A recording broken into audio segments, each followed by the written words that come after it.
Haleluya, haleluya. Tugiye kuvuga izina rya Yesu. Izina rya Yesu ni ryo zina cyane rivugwa cyane mu isi buri munsi, igihe cyose. Haba ku maradiyo, haba ku mateleviziyo, haba mu binyamakuru. Izina rya Yesu ni ryo zina cyane rivugwa cyane mu isi cyane, kuko ni izina rikomeye cyane. Izina rya Yesu ni izina ridasanzwe. Yesu Kristo ni umwana w'Imana. Yesu Kristo ni umwana w'Imana. Uri umwana w'Imana kuko si ukubeshya. Umunsi uvuka warabigaragaje ubwo abanyabwenge baguturaga amaturo.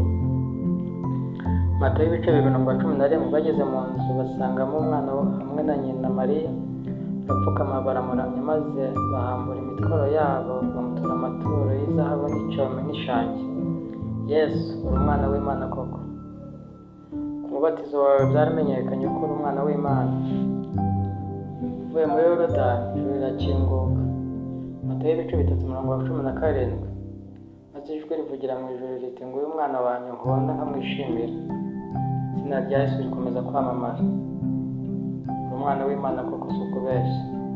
Ubukwe bw'Ikana burabigaragaza. Ubutumwa bwiza bwa Yohana ibice 2:1 gukomeza. Abari mu bukwe bose urabanezeza, barumirwa. Byari amazi bihinduka amazi aryoshye. Kandi mu buryo busanzwe amazi meza ntaryoha, ntabiha, ntanuka, ntahumura. Ariko Yesu amazi ahindura ikinyobwa kiryoshye. Ageze kwa Lazaro ahindura ibihe. Marita na Mariya basubiza musaza wabo Lazaro wari umaze iminsi yarapfuye. Bavuga ibyawe ntiyabimara, ko kuri nyir'ibihe. Nanjye ubwanjye ibyo wankoreye sinabona uko bivuga, sinabona uko byandika.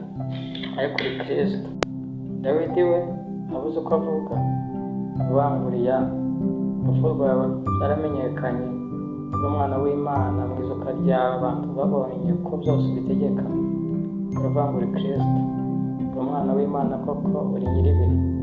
Uruta Ryangombe, uruta za Nyabingi, uruta Muhamadi, kuko bose barapfuye ntibagaruka.